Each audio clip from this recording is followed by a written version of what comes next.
Hey guys, so I know that it's been a while since I've posted on this platform.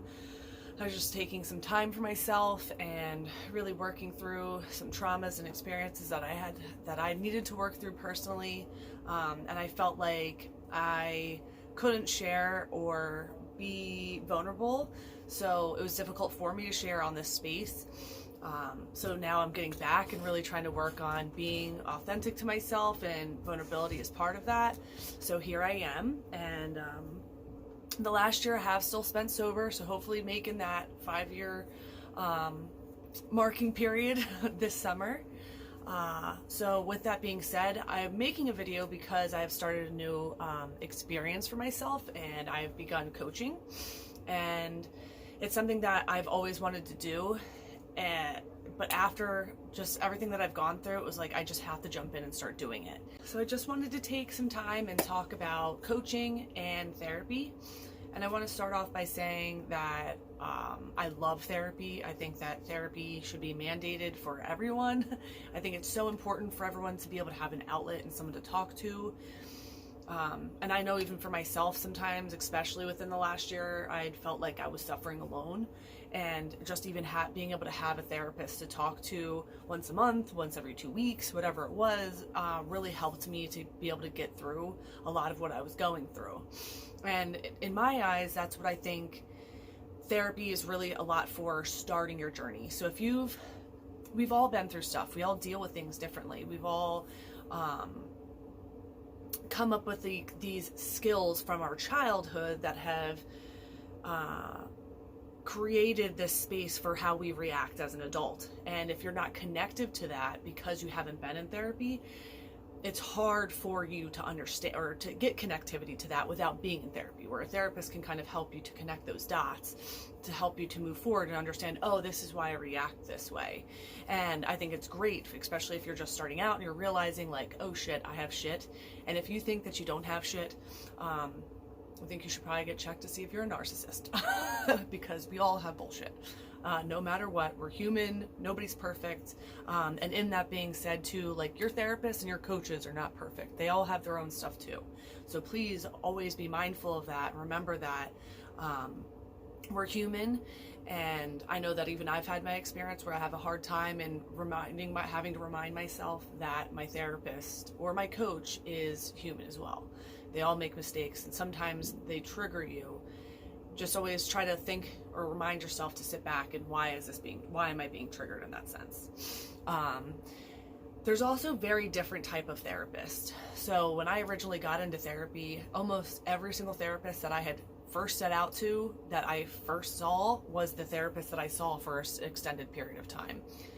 Some were great, some not so great. And not because of them as a person, but because of the style of therapy that they do. And everyone's different. Some people just need a sounding board where that therapist is just going to not react or have a reaction towards what's going on in your life, and is just basically the sounding board where you're to figure it out, which is great. And some people are about that, but I know I've heard several people say to me that they need someone to be like, I'm not connecting the dots, help me to connect the dots, don't wait for me to do it. And then there's other therapists who will do that. Therapists are taught several different type of techniques in order for them that they embrace in themselves to help with their therapy style. And there's so many different mental disorders and therapy techniques and coping techniques that they embrace, that I think a lot of times they encompass the ones that work best for them or that they hold value to. And that's just like your coach. Like every coach is different in that sense as well. But your coach, a coach can go deeper in that sense to give you what you need, where a therapist, if their mindset is set in that, sometimes they don't want to expand any deeper. So with that and coaches sometimes aren't licensed. Myself, I decided not to get certified because I have plenty of life experience in order for me to give. I feel like I can and do share empathy on such a wide level that I'm able to share the experience of my clients. And with that being said, I've also, and this is not a knock towards therapist or therapy, but I've had or been in experiences where I'd much rather have somebody who's had experience like mine. And this is me personally, mind you, pause. This is also my perspective. This doesn't mean that this is valid. This is like facts. This is it. This is just my experience with therapy to coaching. But I've had therapy experiences where I've been sharing about certain traumas that I've had and how I disassociated, like I blacked out. And I've had licensed therapists have no idea what I'm talking about. And that, really just made me kind of second guess if this was an experience that I had. And considering that as a child, I had so much trauma based around, was my experience real? That wasn't healthy for me, because then I started to disassociate in that sense. But, so with that, like, not everyone's going to know the exact experiences that you're going through, but if you're dealing with traumas, therapy is where you should be. I know that there are certain coaches who, like, I've dealt with trauma. There's only so much that I can do that can help, where coaches can really only give you coping mechanisms. And yes, of course, they're, in that sense, they can also be like a friend and you can be a sounding board. But therapy is more where, they can help you to distinguish and understand that is trauma, where coaches, whether they're licensed or not, can't necessarily psychiatrically be able to diagnose this is PTSD, this is this type of trauma. They can't give you any type of diagnosis in that sense, where therapy, they can. So coaches are more goal-oriented and solution-oriented, like, okay, so here's your problem. What steps are we going to take to overcome this, to get to the solution that you're looking for, to the goal that you're looking for, whether that be manifesting or journaling or whatever the techniques that this coach has for you, meditation, whatever it is that you're looking for to get to the goal. Your coach is mainly solution oriented, where therapists are as well, but in the sense that they also can't pull it out of you. Like, they can't, it's not their job to interject, where coaches in some sense can still at a certain point, and there is a liability because you are signing a contract. But having an understanding and knowing where your coach will more ask about boundaries. Especially a good coach will ask about boundaries, where therapy, you're talking, you're expressing those things, but still getting the connectivity is for them to wait on. Where if you're coming to a coach, it's probably, like in my experience, went to therapy and now I see a coach.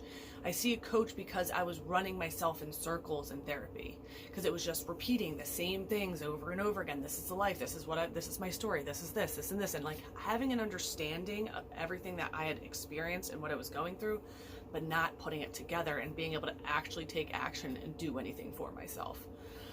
So that's why I've chosen coaching now, after years of therapy and having an understanding and a connectivity towards my reaction towards life.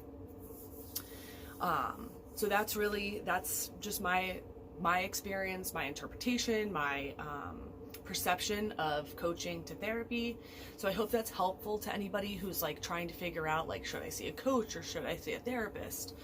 And I know some people like who see coaches and therapists, like whatever works.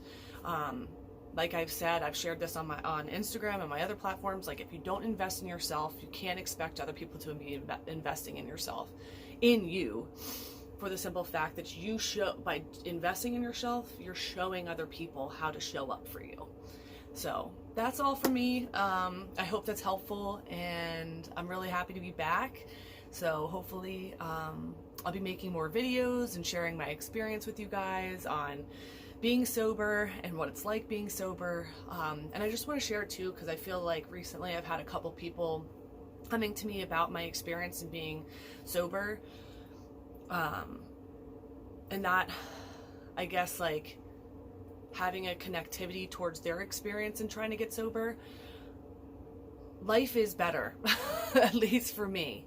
If you're not enjoying drinking anymore, just cut it out. Do what I did, take a year off, celebrate in yourself, and deal with the things that your daily life in a sober environment just for a year. Give yourself a year. And then if you want to nurse Jackie it, you nurse Jackie it all you want. But I'm just saying, my life has been tremendously better and more on an uphill trajectory ever since I got sober. So I hope that that's also helpful to some of you who are having issues with feeling like you want to go back to drinking. It doesn't mean that just because you quit for a short period of time doesn't mean that you can't ever go back and be able to actually enjoy yourself. So that's really it. I hope everyone is having a happy and well week, and talking to you guys soon. Bye.